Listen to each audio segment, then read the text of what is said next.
Monsieur Denis, je suis assez surprise parce qu'il me semblait qu'à ce conseil municipal, vous deviez nous lire une lettre de Madame la préfète qui vous demandait d'informer l'ensemble du conseil municipal que la délibération sur le temps de travail, sur laquelle nous vous avions alerté lors du dernier conseil municipal, était effectivement invalide.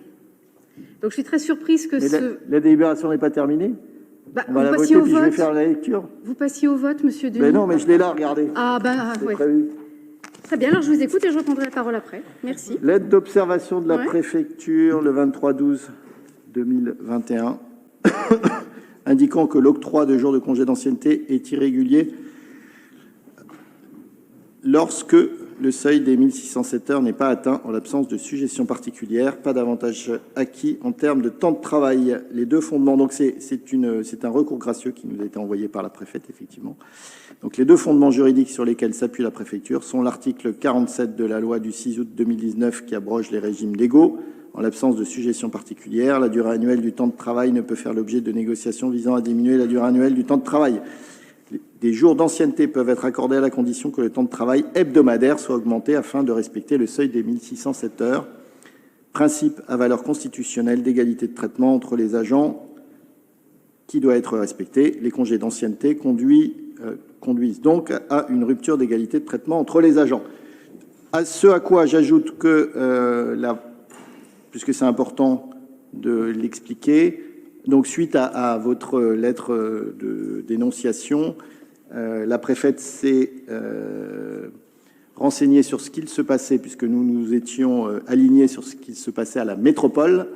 Donc, au niveau métropolitain, la préfète a fait exactement les mêmes remarques, même si techniquement c'était un peu différent, mais dans le fond, sur le règlement, la même problématique s'est fait jour. Et donc, nous avons décidé, avec le président de la métropole, d'avoir une réponse commune sur ce sujet, ce que nous allons faire bientôt, puisque nous avons pris rendez-vous pour pouvoir répondre à cette observation et à ce vœu gracieux de Madame la préfète. Voilà, vous savez tout, Madame Cabane.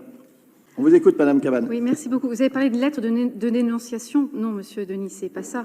Cette lettre, d'ailleurs, vous en avez une copie.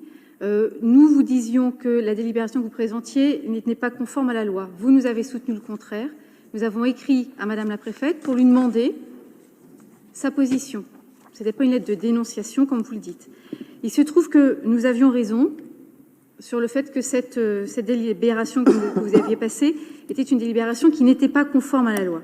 Et c'est dommage parce que finalement, on perd du temps. On perd du temps sur ce sujet.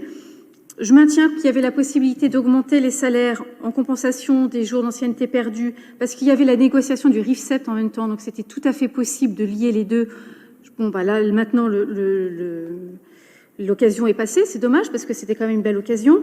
Et puis sur la journée du maire, eh bien, soyez peut-être un peu innovants. Cette journée du maire, il va falloir que malheureusement que les agents reviennent au travail, mais vous pouvez en faire quelque chose de neuf. Cette journée, elle peut être donnée aux associations. Le personnel de la mairie, vous ne rigolez pas, Monsieur Sebaoun, pourrait tout à fait filer un coup de main au moment des inscriptions en début de saison, ou pour aider à la collecte ou les distributions d'aide alimentaire, ou encore pour aider à installer les animations dans les quartiers, parce que les comités de quartier ont parfois des besoins. Donc ça pourrait faire vivre le lien social, cette journée. Ça pourrait aussi être une journée parents-enfants au travail. Il y a des entreprises qui commencent à mettre ça en place et c'est extrêmement intéressant aussi, notamment dans le cadre de la parentalité, puisque vous faites de l'accompagnement à la parentalité, ça pourrait être une journée très intéressante. Vous pourriez aussi, pourquoi pas, être quelque chose qui est plus commun, mais qui est moderne, parce que ça se fait peu dans les entreprises, c'est une journée de cohésion de service. Donc voilà, vous avez la possibilité de faire des choses et c'est finalement dommage que vous ayez décidé, quand on vous a alerté, de ne rien faire, parce qu'il y a des possibilités d'avancer et de faire de belles choses.